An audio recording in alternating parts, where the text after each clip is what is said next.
نمازی کو اللہ پاک دنیا اور آخرت کی زندگی میں 15 سزائیں دیتا ہے۔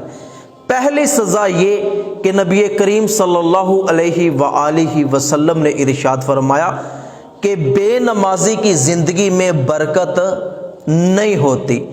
بے نمازی جتنے مرضی وظائف کر لے، جو مرضی کر لے، اگر وہ نماز نہیں پڑھتا تو اس کی زندگی میں کبھی برکت نہیں ہوگی۔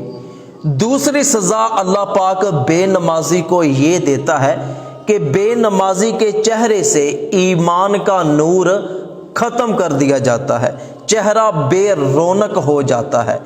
تیسری سزا اللہ پاک بے نمازی کو یہ دیتا ہے کہ ساری مخلوق کے دلوں میں اللہ پاک بے نمازی کی نفرت ڈال دیتا ہے، یہاں تک کہ خنزیر جیسا ناپاک جانور بھی بے نمازی سے نفرت کرتا ہے۔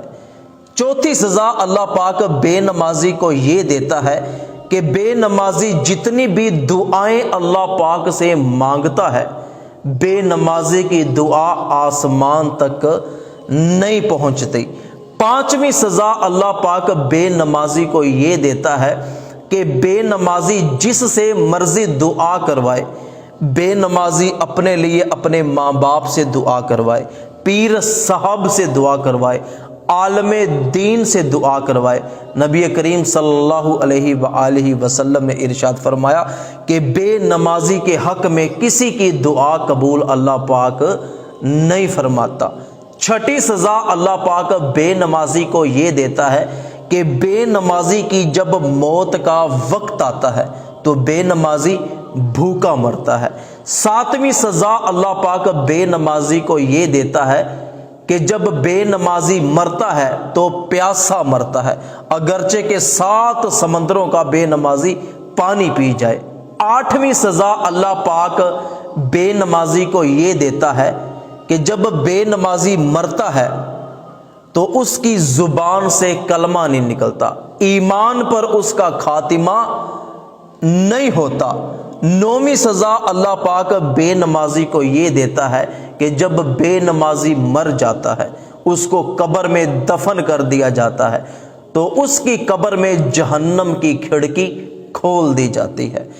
10ویں سزا اللہ پاک بے نمازی کو یہ دیتا ہے کہ بے نمازی کی قبر کو اتنا تنگ کر دیا جاتا ہے، اتنا تنگ کر دیا جاتا ہے کہ اس کی پسلیاں ایک دوسرے کے ساتھ مل جاتی ہیں۔ 11ویں سزا اللہ پاک بے نمازی کو یہ دیتا ہے کہ بے نمازی کی قبر میں اللہ پاک ایک سانپ چھوڑ دیتا ہے جس کا نام ہے الشجاع۔ نبی کریم صلی اللہ علیہ وآلہ وسلم نے ارشاد فرمایا کہ جب وہ سانپ قبر میں بے نمازی کو ڈھنسے گا تو بے نمازی 70 ہاتھ تک زمین کے نیچے جائے گا۔ وہ قیامت تک اسی طرح بے نمازی کو ڈھنستا رہے گا۔ بے نمازی فجر کی نماز نہیں پڑھتا تھا تو اس سانپ کو اللہ کا حکم ہوگا کہ اس کو فجر سے لے کے ظہر تک ڈھنسو، مارو۔ پھر یہ ظہر کی نماز نہیں پڑھتا تھا تو ظہر سے لے کر عصر تک، عصر کی نماز نہیں پڑھتا تھا تو عصر سے لے کے مغرب تک، مغرب کی نماز نہیں پڑھتا تھا مغرب سے لے کے عشاء تک، اور عشاء کی نماز بھی یہ نہیں پڑھتا تھا تو عشاء سے لے کے صبح فجر تک اس کو ڈھنستے رہو۔ اور وہ سانپ قیامت تک بے نمازی کو قبر میں ایسے ہی ڈھنستا رہے گا، اسے سانپ کا عذاب ملتا رہے گا۔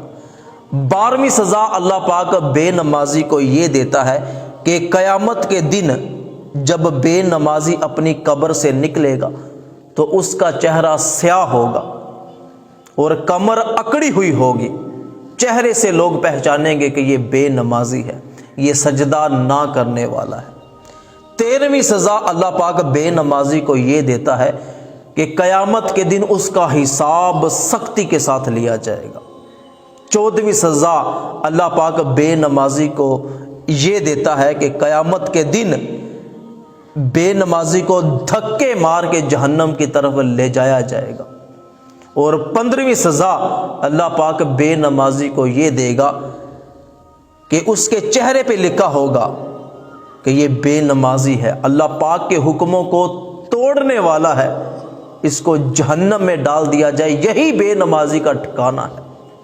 تو خدا را نماز نہ چھوڑا کریں۔ نماز کے بغیر ہم مسلمان ہی نہیں ہیں۔ دن میں 5 مرتبہ اذان ہوتی ہے، حی علی الصلاۃ، حی علی الفلاح، آ جاؤ نماز کی طرف، آ جاؤ کامیابی کی طرف۔ تو اگر ہم 5 مرتبہ بلانے کے باوجود بھی نہ جائیں تو قیامت کے دن اللہ پاک کا کتنا غضب ہوگا ہم پہ۔ اللہ پاک سے دعا کیا کریں کہ ہماری نسلیں بھی بے نمازی نہ ہوں۔